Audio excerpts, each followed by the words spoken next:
Non, j'allais pas vous refaire le coup de l'apparition, c'est bon.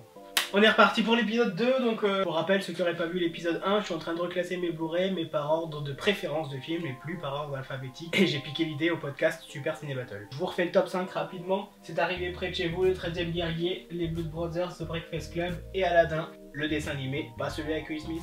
Et pour rappel, du premier au dernier, ce sont quand même des films que j'aime bien. Donc c'est... voilà, ça veut pas dire que les derniers sont nuls à chier. Bon, en dernier, pour l'instant, j'ai mis Babylon AD, hein. On continue, hein, on était dans les D, je crois. Ouais. Détachement, film de Tony Kaye, celui qui avait fait American History X, qui ne sera pas classé ici parce que je l'ai en DVD, mais qui serait très très haut dans le classement également. Détachement, très très bon film aussi, dur, voilà, mais très bon.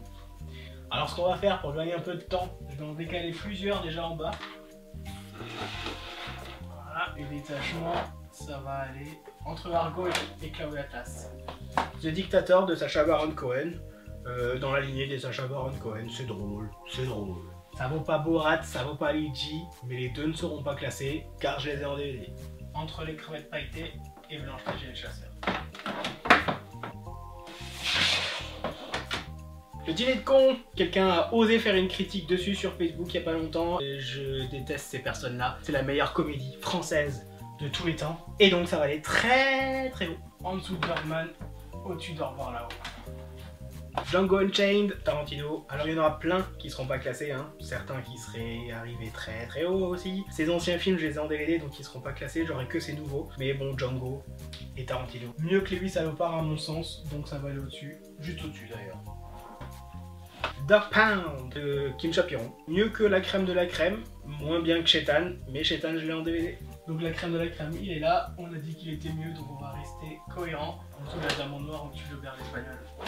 Donnie Darko, pour vous dire comme j'aime ce film, j'ai acheté la putain d'édition collector que je ne vais pas pouvoir classer là dans ma liste. Du coup, j'ai gardé mon ancienne édition quand même en Blu-ray pour pouvoir la ranger, pour qu'elle soit classée. J'adore ce film. Allez, vous allez de nouveau pouvoir vous moquer. Jackie, un des meilleurs acteurs de cette génération, si ce n'est le. Ça va haut, ça va entre le dîner de con et Au revoir là-haut.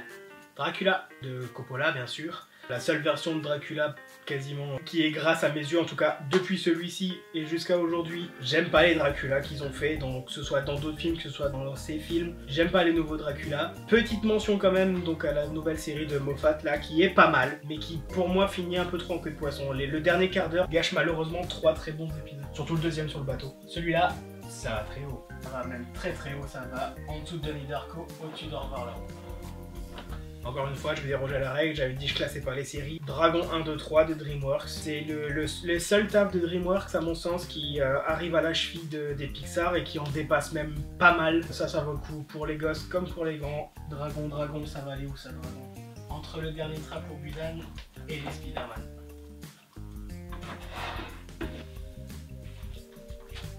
Drive, ceux qui me connaissent savent que ça va aller haut. Nicholas Winding Refn. Regardez l'épisode de Clap. Deuxième position. Ennemi de Denis Villeneuve. J'adore Denis Villeneuve. Vous aurez l'occasion de le voir. Celui-ci, c'est pas mon préféré, mais il retourne bien le cerveau comme il faut. Et puis, Jake. Entre la bord du Darjeeling et The Dead Don't Die. Les Enfants du Paradis. Donc, celui-là va nous permettre d'inaugurer une nouvelle catégorie de classement. C'est-à-dire les films que j'ai pas encore vus. Il y en a 2-3 je crois, peut-être des Blu-ray que j'ai pas encore vus, donc voilà, je vais le mettre en bas et puis je vais le regarder rapidement pour pouvoir le classer. Esther, ceux qui l'ont vu savent que c'est bien, ceux qui l'ont pas vu ne doivent pas connaître la fin. Entre Argo et Détachement. L'étrange couleur des larmes de ton corps, désolé à certains de mes potes, pour l'instant ça va dans la case de ceux que j'ai pas encore vus. L'exorcisme de Friedkin, chef d'œuvre. Je pense que sa juste place, c'est entre Ghost Story et Les Dents de la Mer. Allez, encore deux que je vais classer ensemble. La famille Adams, les valeurs de la famille Adams. Film de jeunesse, et puis qu'est-ce que c'est bon. Ça va aller entre Esther et Détachement. Fanboy, un film documentaire sur la vie de Leslie et moi. Ça va sûrement aller bien trop par rapport à ce que ça vaut, mais c'est comme ça et puis c'est tout. Entre Deadpool 2 et Astérix et le domaine des livres. Fighter, alors j'ai un gros problème avec les films de boxe, j'aime tous les films de boxe, je crois qu'il n'y en a pas un seul de ceux que j'ai vus en tout cas que j'ai pas aimé, donc j'aime. Et en plus là, Wahlberg et Christian Bale sont géniaux, donc on ne peut pas bouder son plaisir. Entre le dernier train pour Busan et les dragons.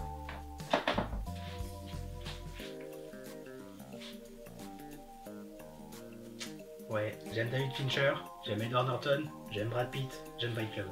Et puis surtout, c'est un des films qui a construit ma cinéphilie. C'est un des premiers films que j'ai eu en DivX à l'époque où j'étais un pirate. Ça va très haut. Entre les Blues Brothers et Breakfast Club. Ça va au-dessus des Blues Brothers? Ça va au-dessus des Blues Brothers.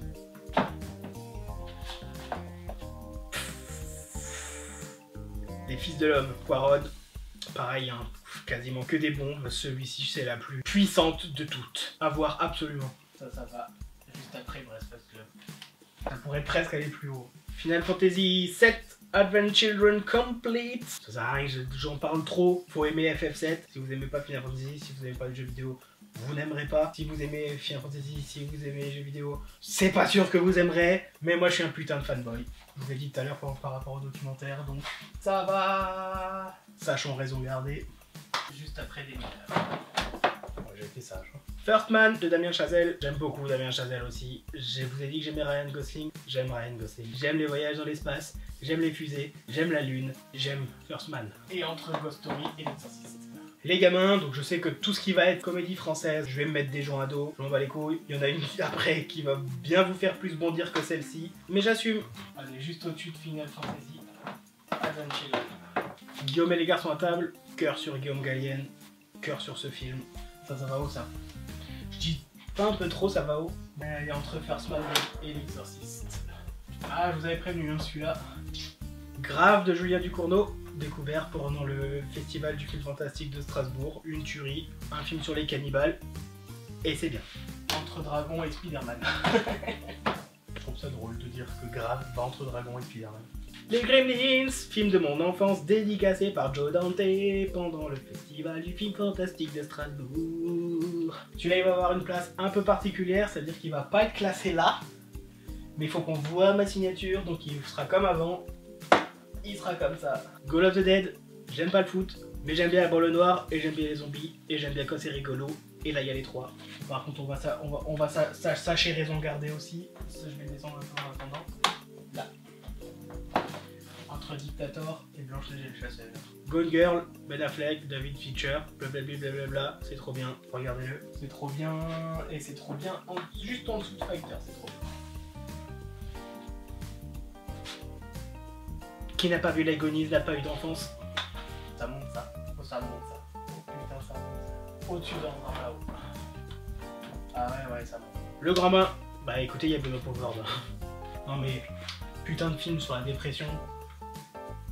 Ça va haut. Juste en dessous des garçons et Guillaume à table. C'est une très bonne place. Grand Budapest Hotel, sûrement mon Wes Anderson préféré. Là, il y a tout dedans. Si un jour je faisais un film au cinéma, je voudrais que ce soit ce film-là. Donc je ferais un putain de plagiat. Je reprendrai plan par plan les mêmes acteurs, les mêmes dialogues, les mêmes images. En fait, je vais graver le CD puis je vais dire que c'est moi qui l'ai fait. Ce n'est pas pour autant mon film préféré. Il va aller haut quand même, mais c'est pas pour autant mon film préféré. Entre les Goonies et Orphan, il y a un petit côté doudou. Le Grand Soir de Delphine et Kerven, j'aime le Grand Soir, voilà, c'est pas non plus leur meilleur, mais c'est bon. Ça va en deuxième ligne, entre les gamins et Final Fantasy. Get Out, le film qui a révélé Jordan Peele, c'est de la balle, c'est de la balle. Ça va en haut, et ça va entre Dragon 3 et Grave, ah c'est pas mal ça. Gravity, ça je sais qu'il y en a plein qui détestent, mais je les emmerde, c'est Quaron, et c'est de la bombe. Gravity c'est mieux que First Man, Gravity.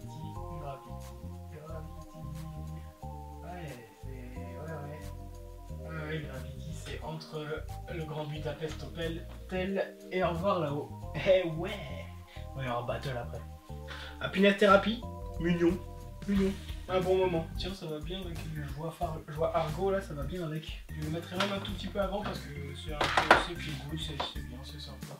It's the Michael Man. Voilà, je vais sûrement me mettre des gens à dos parce que je vais pas le mettre aussi haut que certains le mettraient. J'ai trouvé que ça très bon, mais voilà, j'ai pas grandi avec non plus. J'ai découvert très tard, j'ai vu l'année dernière. Ça n'est pas rentré instantanément dans mes films cultes, désolé. Et ça va aller, tiens, juste en dessous de Gone Girl.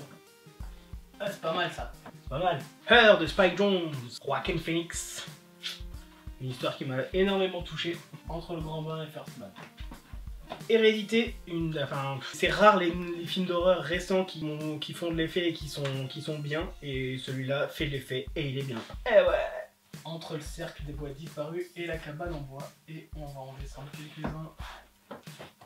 The Host, on arrive avec le premier Bong Joon-ho parce que la plupart je les ai en DVD. Oubliez King Kong, oubliez Godzilla, regardez The Host. Et pouh, ça va haut.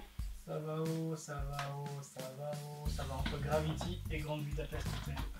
Hugo Cabret, pas le meilleur Scorsese, mais c'est mignon, c'est tout plein, ça touche forcément parce que ça parle de cinéma. Et un des rares films dont j'ai apprécié la 3D au cinéma, Hugo Cabret. On s'attendait pas à ce que ce soit dans un cas comme ça. Entre Enemy et Darjeeling Limited. Inception, sûrement mon Nolan préféré. Voilà. Et elle tombe. Ouais. Fin du débat. Entre l'exorciste et les garçons Guillaume Attard. Inglourious Bastard, sûrement le Tarantino tardif que je préfère. Donc il va aller au-dessus de Django. Django étant déjà pas mal haut dans mes souvenirs. Django est là. Allez, entre The Host et Gravity. Instinct de survie, donc ça c'est un petit plaisir coupable. Voilà. Blake Lively, requin. Ça fait toujours plaisir. Mais sachons raison garder également entre Hugo Cabret et Darjeeling Limited. On va quand même pas placer ça au-dessus d'un Scorsese. Interstellar, c'est là que ça va se battre. Interstellar ou Gravity? Je sais pas encore. Alors, déjà ça va au-dessus de Au revoir là-haut. Donc, ça va se coller. Je vais le coller à Gravity. Mais du coup, il sera juste avant ou il sera juste après? Et ben, je pense que ça va gueuler dans les chaumières. Et encore une fois, je m'en balais. Je vais le mettre juste après. Gravity est officiellement meilleur qu'Interstellar. Pour moi. The Interview. Voilà, c'est quand je vous parlais de 6ème la dernière fois, là, c'est la fin. The Interview. C'est con, mais qu'est-ce que c'est bon. Putain, qu'est-ce que c'est bon. Ça va aller entre Grave et Spider-Man, tiens. C'est pas mal ça. Into the Wild. Dans les films que j'ai pas vus. La jeune fille de l'eau, il a déjà commencé à pas mal diviser les fans ou pas de Shyamalan. Moi je l'aime bien, celui-là encore. Je l'aime bien, mais pas dans le haut. Entre des mineurs et les gamins.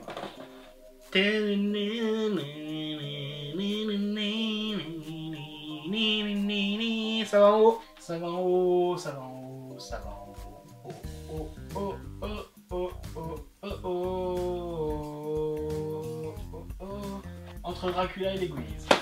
Un peu moins mais bon, Jurassic Park, c'est le Fallen Kingdom, celui de Bayona, qui a pas trop plu, mais moi j'ai bien aimé. Et il y a au moins 2 scènes qui m'ont vraiment encore marqué, que j'ai encore en tête, donc rien que pour ça, je trouve qu'il vaut le coup. Bon, ça va en 2ème étage, mais c'est pas mal. Allez, entre Dog Pound et la trilogie de L'Auberge Espagnole. Film de jeunesse, hein, Karate Kid 1 et 2. Je vais les classer en fonction de Karate Kid 1 parce que Karate Kid 2, on va faire semblant que il est collé, il veut pas se décoller, mais en vrai je l'ai pas. Ouais non, le 2 il est vraiment pas bon, mais le 1 c'est un film de ma jeunesse, j'adore. Daniel San, Maître Miyagi. On va rester cohérent, on va mettre ça entre The Dictator et The Eagle of the Dead. Kick-Ass et Kick-Ass 2. Là je devrais quand même un peu les séparer parce que le 2 est quand même vachement moins bien que le premier, parce que le premier il est vraiment très bien. Mais je vais pas les séparer quand même. Non déplaise à ceux qui détestent le 2, je vais les classer en fonction du 1. Une de mes références encore aujourd'hui, donc ça monte entre Get Out et Grave. On est presque à la fin de l'épisode 2, soyez rassurés. Ou d'ailleurs, de toute façon, si vous êtes encore là, c'est que vous aimez bien, sinon vous serez déjà parti depuis longtemps. Ou alors vous êtes dingue. Killer Joe de Friedkin aussi. Ce film, si jamais vous avez envie soit de devenir végétarien ou à minima d'arrêter le KFC, ce film c'est pour vous. Killer Joe, ouais, c'est pas mal ça. Ça va entre Gonger et Hit. Laisse-moi entrer, let me in. Donc là, ça peut râler, je comprendrais qu'on me dise mais c'est un remake de Morse, c'est mort, c'est mieux. Oui, c'est vrai, mais je n'ai pas Morse. Le jour où je tomberai dessus, je l'achèterai. Pour l'instant, j'ai celui-ci, et celui-ci, je l'aime beaucoup. Et je l'aime beaucoup là. Ah, donc pas mal quand même. Retour sur Damien Chazelle avec La La Land. J'aime pas les comédies musicales, mais j'aime bien Damien Chazelle et j'aime bien Ryan Gosling. Emma Stone ne gâche rien, c'est la bombe. La la la la land, la la la la land, là. La Grande Aventure Lego, un des meilleurs films d'animation de tous les temps, je pense. Un rythme de dingue, des blagues de dingue, une fin méta absolument ouf. C'est un bijou. Ça a beau être une pub, ça reste un bijou. C'était une pub pour un bijou.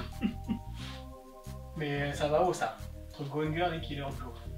On reste dans les films fun et au rythme endiablé, La Liste de Schindler. Voilà, je l'ai découvert sur le tard aussi pour le coup, mais celui-là il m'a touché en plein cœur. Ça va où ça? On va en descendre quelques-uns de nouveau, mais pas beaucoup parce qu'on arrive au bout.